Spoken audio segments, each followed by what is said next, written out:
Good morning, friends. In front of you, you can see that we are going to take question verbal to non-verbal. Actually, this question comes after non-verbal to verbal, but I am taking this first.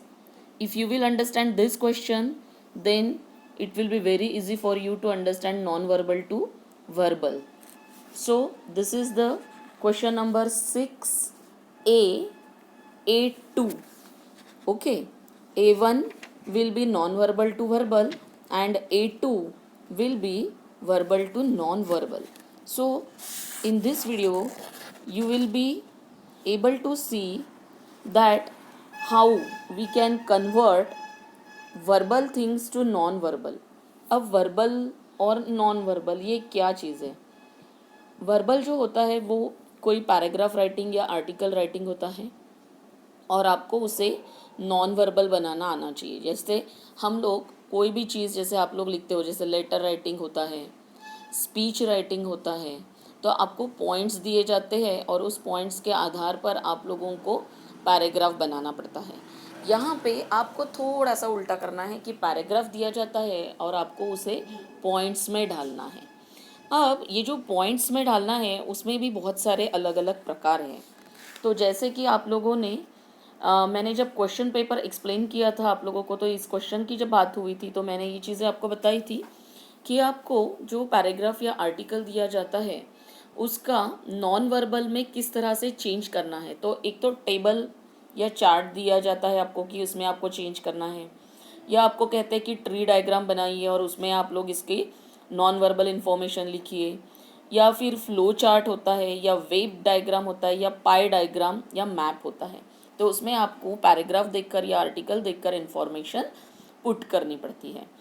तो आप लोगों को एक format भी दिया जाता है exam paper में और आपको उसी फॉर्म के अनुसार, क्वेश्चन के बताए अनुसार आपको ये इन्फॉर्मेशन उसमें डालनी होती है। तो अब हम लोग एग्जाम्पल के तौर पे कुछ 2-3 क्वेश्चंस इस वीडियो में देखने वाले हैं। आप ध्यान से देखिए, सुनिए, समझिए। Let's start with the question. Read the paragraph and right the information in the form of tree diagram. यहाँ पे आप लोगों को क्या बताया गया कि ट्री डायग्राम में आपको ये इंफॉर्मेशन रखनी है या पुट करनी है। ठीक है, तो let's see the question. There are different kinds of fuels. Broadly, they can be divided as solid, liquid, and gaseous fuels. Solid fuel includes substances such as wood, coal, coke. Most liquid fuels are obtained from petroleum, which is obtained from oil wells sunk deep into the earth. Petrol, kerosene, and diesel are separated from petroleum. The most important gaseous fuels are natural gas, coal, and water gas. Natural gas is a fuel that widely used for cooking and heating. मैंने ये पूरा paragraph एक बार पढ़ लिया। जब भी आपको इस तरह से क्वेश्चन आता है, आप कंप्लीट पैराग्राफ पढ़ लीजिए। कम से कम हमें क्वेश्चन को अंडरस्टैंड करने के लिए 2 या 3 बार उसे पढ़ना ज़रूरी है। अब एक बार पढ़कर मुझे इतना तो आइडिया आ गया कि मुझे ट्री डायग्राम में किस चीज़ के बारे में लिखना है। तो यहाँ पे हम लोगों को फ्यूल्स की इंफॉर्मेशन लिखने के लिए बोला गया है। ठीक है, अब हम लोग ध्यान से पढ़ते हैं। There are different kinds of fuels. Broadly they can be divided as solid, liquid and gaseous fuels. यानी मेरे दिमाग में ये पिक्चर साफ हो गया कि ट्री डायग्राम में हमारा पहले टाइटल में रहेगा फ्यूल्स, उसके बाद में उसके 3 ब्रांचेस मुझे बनानी पड़ेंगी और उसमें मुझे 3 फ्यूल्स के बारे में या 3 फ्यूल्स के नाम लिखने हैं, सॉलिड, लिक्विड और गैसियस। उसके बाद में हम लोग अभी पढ़ते जाते हैं आगे, कुछ समझ में आता है क्या, देखते हैं। Solid fuel includes substances such as wood, coal, Coke.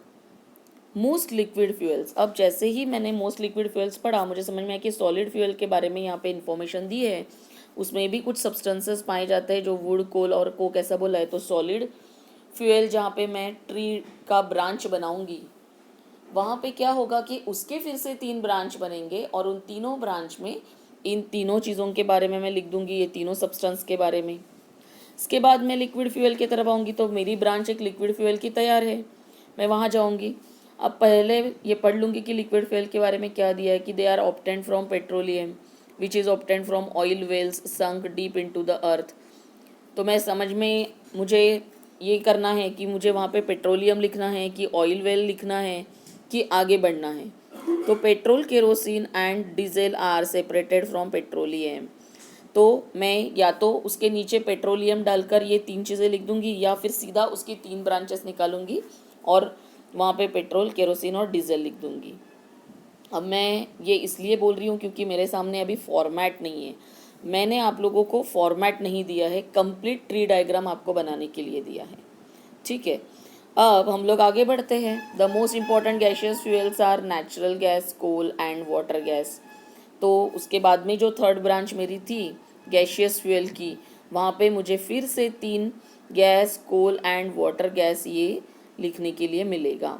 यहाँ पे natural gas, coal and water gas, और फिर natural gas is a fuel that widely use for cooking and heating. तो बाकी के जगह पे यूजेस उसके दिए नहीं हैं और सिर्फ इसके यूजेस दिए हैं। तो अगर आप चाहते हो तो यूजेस करके नीचे तीनों लिख सकते हो, और अगर नहीं भी लिखा है तो भी इतना कोई फ़र्क नहीं पड़ेगा क्योंकि बाकी के यूजेस नहीं दिए हैं।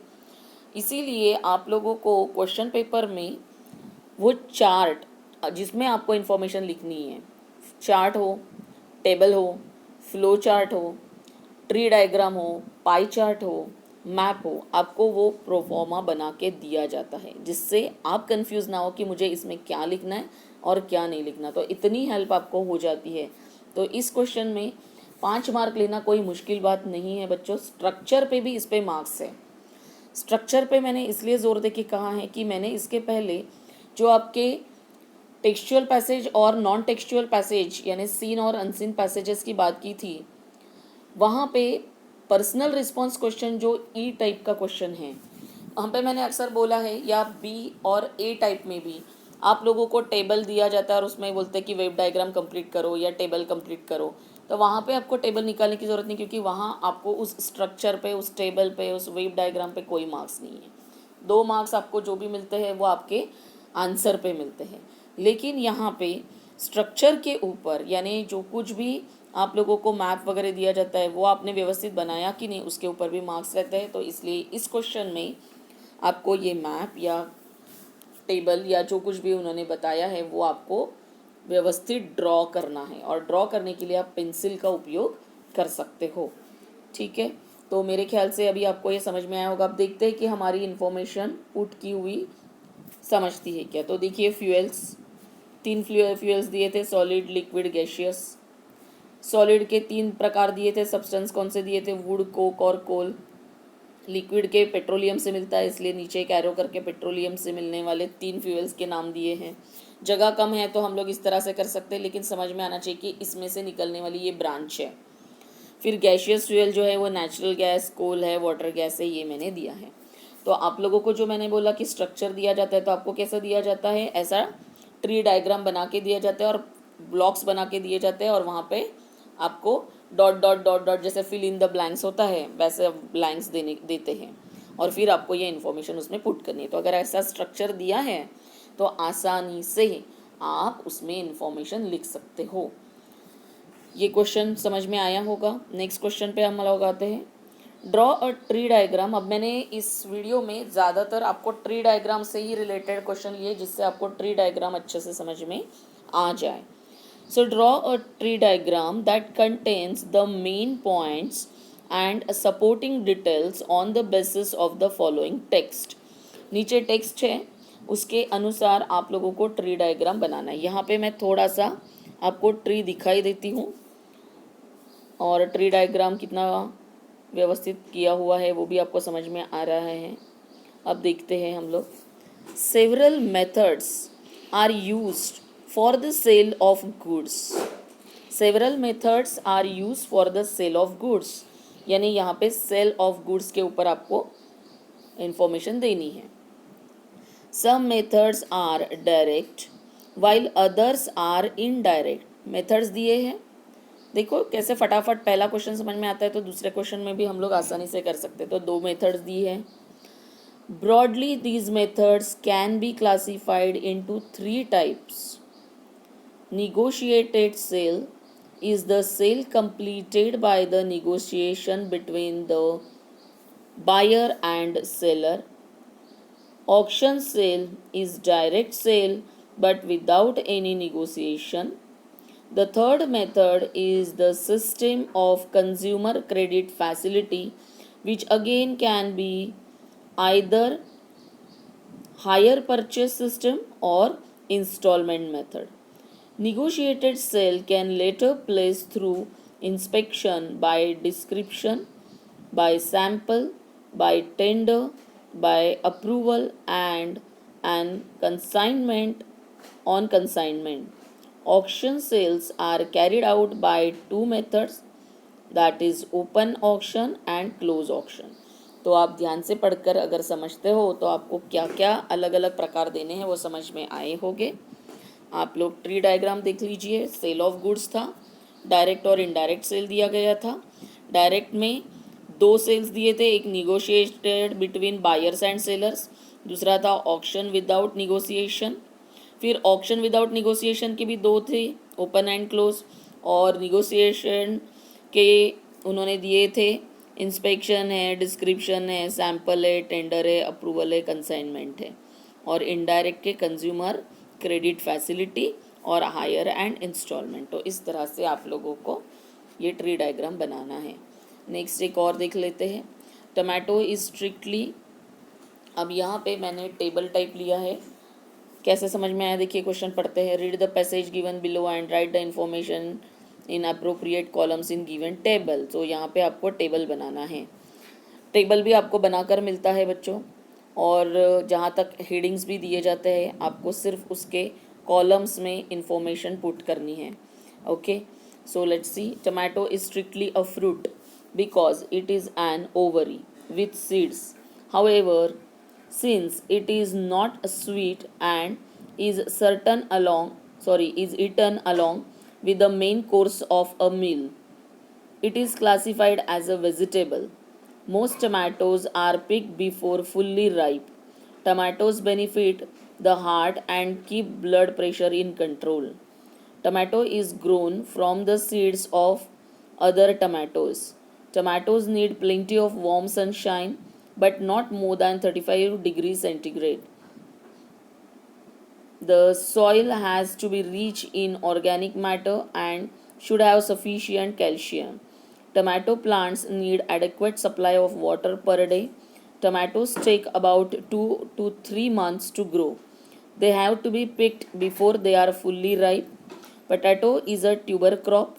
Potato contains resistant starch and fiber. Potato is grown from the eyes of other potatoes.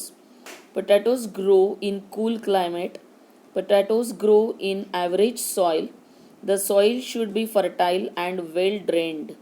Potatoes take about 4 to 5 months to grow. They have to be picked before they are fully ripe. Potatoes are dug out of the soil. तो इस तरह से tomato and potato इन दोनों की information दी गई है। अब आप लोगों के सामने टेबल रहता है आप लोगों को, लेकिन टाइटल देना बहुत ज़रूरी है। तो आपको क्या लगता है कि ये किसके ऊपर इन्फॉर्मेशन है? तो टमाटो एंड पोटैटो, तो आपके टाइटल में भी टमाटो एंड पोटैटो आप लिख सकते हो, या information about tomato and potato इस तरह से दे सकते हो। तो डिस्क्रिप्शन, टमाटो एंड पोटैटो, ऐसे 2 टेबल आपको बना के दिए होंगे। फिर kind of crop, classification, peak, benefits, grown from, climate, soil, water supply, time to grow, ये पूरा क्वेश्चन में दिया रहता है। अब आपको सिर्फ टेबल में इंफॉर्मेशन डालनी है, और इसकी इंफॉर्मेशन आपको कहाँ से मिलेगी? आपके पैराग्राफ से मिलेगी। तो आई होप आपको आसानी से समझ में आ जाएगा। काइंड ऑफ क्रॉप, टमाटो है फ्रूट या वेजिटेबल, पोटैटो है ट्यूबर क्रॉप। क्लासिफिकेशन में टमाटो क्या है? वेजिटेबल है, पोटैटो भी वेजिटेबल है। पिक कैसे पिक किए जाते हैं? बिफोर फुल्ली राइप, टमाटो पूरे पकने के पहले ही उठाए जाते हैं, निकाले जाते हैं। सेम पोटैटो का भी है। बेनिफिट क्या होते हैं? तो टमाटो के बेनिफिट्स है, वो हार्ट कंट्रोल, ब्लड कंट्रोल करता है, ब्लड प्रेशर, और हार्ट से रिलेटेड भी प्रॉब्लम कम करता है। और पोटैटो क्या करता है? वो आप लोगों को स्टार्च और फाइबर देता है। टमाटो कहाँ ग्रोन होते हैं, पोटैटो कैसे ग्रोन होते हैं, क्लाइमेट क्या है, सॉइल कौन सी यूज़ होती है, वाटर सप्लाई कैसा होता है, टाइम टू ग्रो कितना टाइम लगता है उनको, ये सब इन्फॉर्मेशन आप पैराग्राफ से समझ सकते हो। नेक्स्ट है हम लोगों का फिर से एक ट्री डायग्राम दिया हुआ है, और मैं चाहूँगी कि यहाँ पे आंसर देखने के पहले आप खुद ही इस पैराग्राफ को समझकर एक अपना ट्री डायग्राम बनाने की कोशिश करें।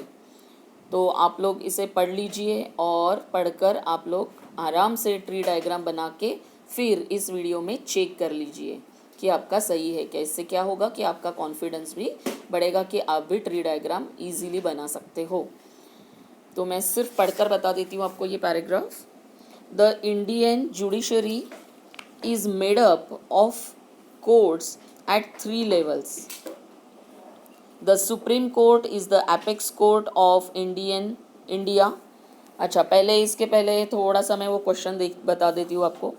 Read the following information about the judiciary system in India and draw a tree diagram. अगर आप क्वेश्चन को ध्यान से देखते हो तो आपका टाइटल क्या रहेगा? The judiciary system in India. तो जुडिशरी सिस्टम इन इंडिया आप ऐसा टाइटल डाल सकते हो, और फिर उसका ट्री डायग्राम बनाने को बोला है। The Indian judiciary is made up of courts at 3 levels. समझ में आ ही गया होगा आपको कि यहाँ पे 3 लेवल हमको लिखनी है। The Supreme Court is the apex court of India and it is for the whole union of India. There are high courts for each state. In each state at the district level, there are sessions court. The session court judge has under his jurisdiction either the assistant session judge, the chief metropolitan magistrate, or the chief judicial magistrate. The chief metropolitan magistrate has under his jurisdiction the metropolitan magistrate and the special metropolitan magistrate. तो ये बहुत आसानी से आप लिख सकते हो। एक बार आप ट्री डायग्राम देख लीजिए, और उसके बाद में फिर आप अपना एक ट्री डायग्राम बना के आपका सही है कि गलत है वो ज़रूर देखिए। तो यहाँ पे हम लोग ये वीडियो एंड कर रहे हैं। आई होप आपको वर्बल से नॉन वर्बल में कुछ क्वेश्चन समझ में आए होंगे। नेक्स्ट वीडियो में हम लोग रिमेनिंग क्वेश्चंस भी लेने वाले हैं, बट आपको ये सारे क्वेश्चंस लिख कर प्रैक्टिस करने होंगे बच्चों, तभी आपको बहुत अच्छे से आएगा। और इसमें 5 मार्क है, वो आसानी से आपको 5 में से 5 मिल सकते हैं। Have a good day.